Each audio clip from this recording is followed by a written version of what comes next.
بحیرہ اٹھا، ابو طالب کے پاس گیا اور کہا، ایک ایسی بات جو تاریخ میں گونج رہی ہے، ایک عیسائی راہب نے صدیوں پرانی کتابوں کی روشنی میں اس بچے کو پہچان لیا، مگر کیوں؟ اس نے کیا دیکھا تھا اور اس نے ابو طالب کو کیا خبردار کیا؟ اس سے کچھ سال پہلے ایک اور اہم واقعہ پیش آیا تھا جو آپ صلی اللہ علیہ وآلہ وسلم کی ولادت کا پس منظر سمجھانے کے لیے ضروری ہے۔ عرب میں بیر زمزم وہ مبارک چشمہ جو اللہ تعالیٰ نے حاجرہ علیہ السلام اور بچے اسماعیل علیہ السلام کے لیے جاری فرمایا تھا، وقت کے ساتھ ساتھ مٹی اور ریت میں دب گئی تھی۔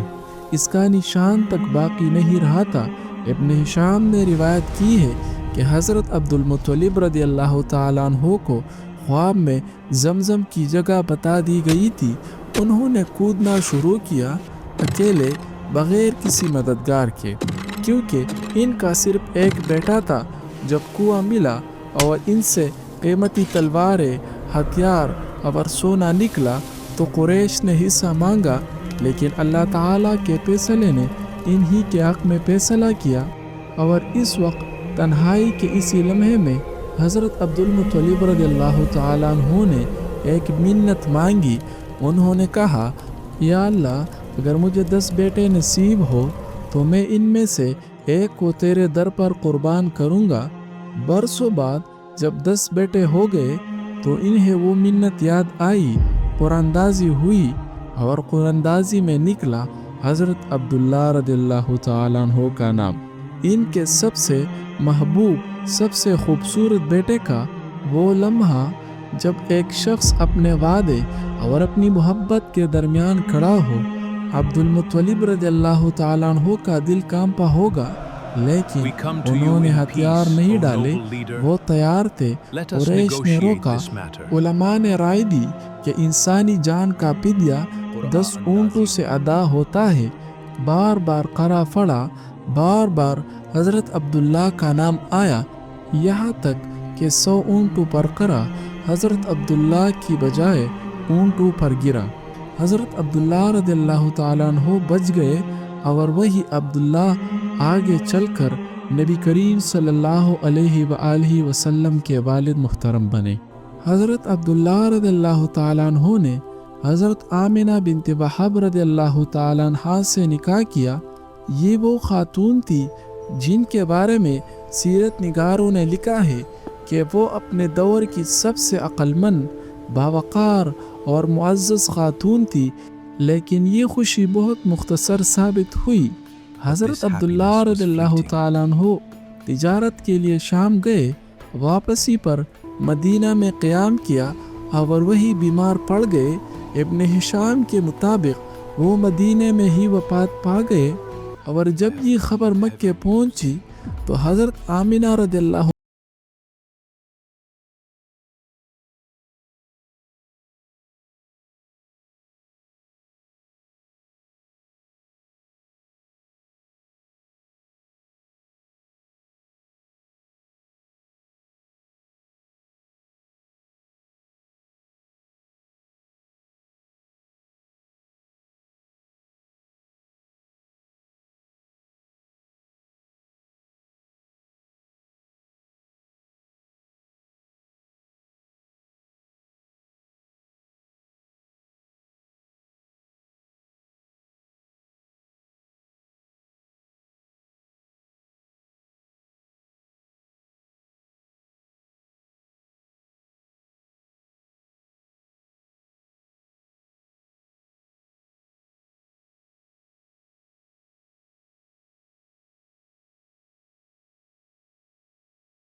اور شکرانے کی دعا مانگی، پھر اس بچے کا نام رکھا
اور واپسی کا سفر وہی کمزور گدھا اب اتنا تیز چلا کہ قبیلے کی دوسری عورتیں پیچھے رہ گئی۔ وہ حیران تھی، یہ وہی گدھا ہے جو آتے ہوئے سب سے پیچھے تھا۔ قبیلہ بنو سعد میں برکات کا ایک نیا دور شروع ہو گیا۔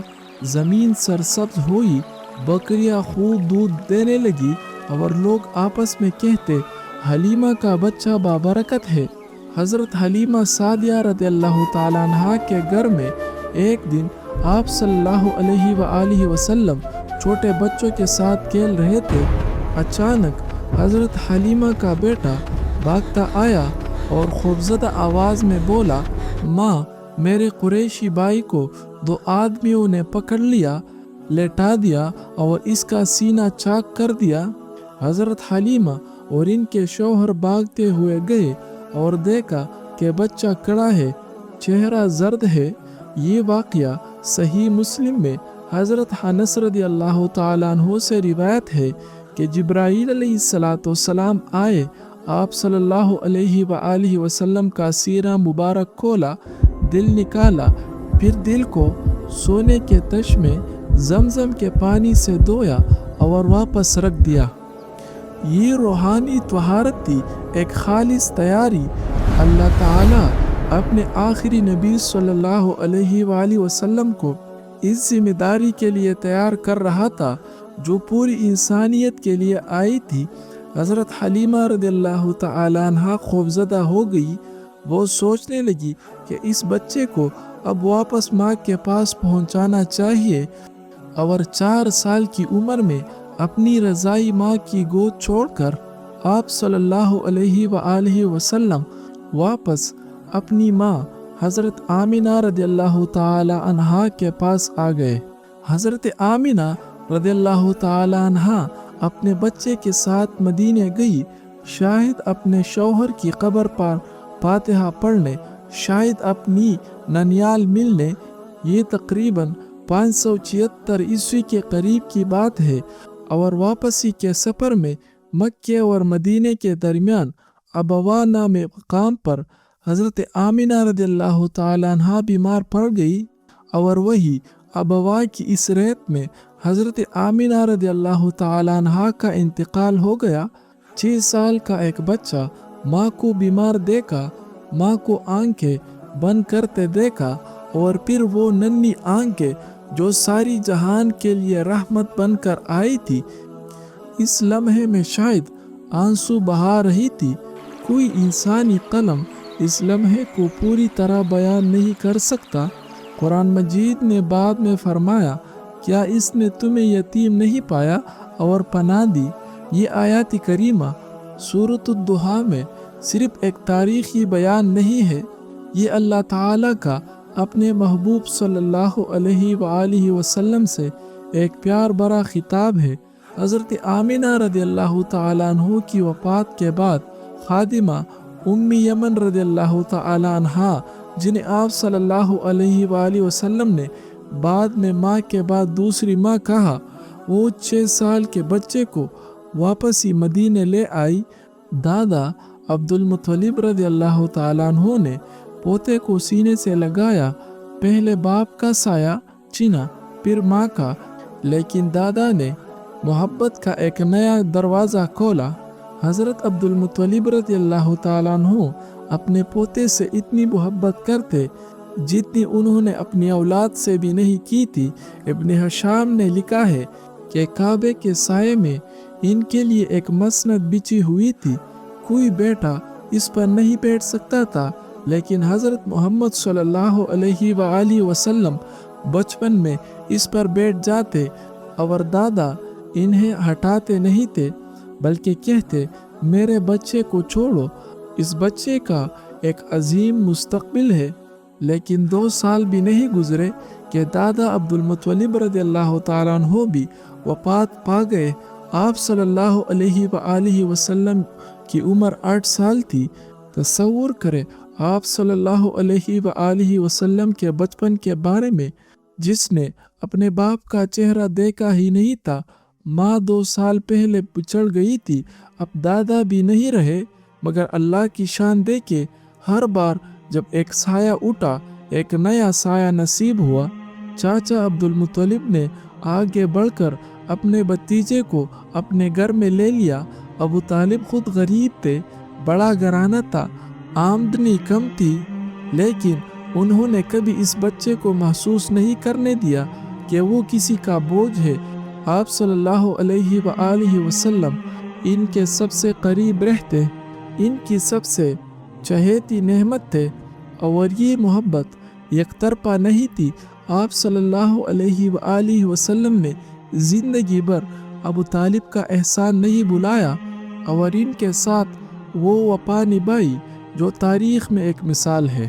ابو طالب تجارتی قافلے کے ساتھ شام کا سفر کرنے والے تھے۔ آپ صلی اللہ علیہ وآلہ وسلم نے ساتھ جانے کی خواہش ظاہر کی۔ ابو طالب کا دل نہ مانا کہ اس بچے کو پیچھے چھوڑ کر جائے۔ قافلہ چلا۔ بصرہ کے قریب شام کی سرزمین پر ایک عیسائی راہب کی خانقاہ تھی۔ اس راہب کا نام تھا بحیرہ۔ صدیوں سے اس خانقاہ میں کتابیں تھی، قدیم علم کے نسخے، اور ان کتابوں میں آخری نبی صلی اللہ علیہ وآلہ وسلم کی علامتیں تھی۔ بحیرہ نے اس قافلے کو کانے پر بلایا۔ یہ اس کی روایت نہیں تھی، وہ کبھی کسی قافلے کو اندر نہیں بلاتا تھا۔ لوگ حیران تھے۔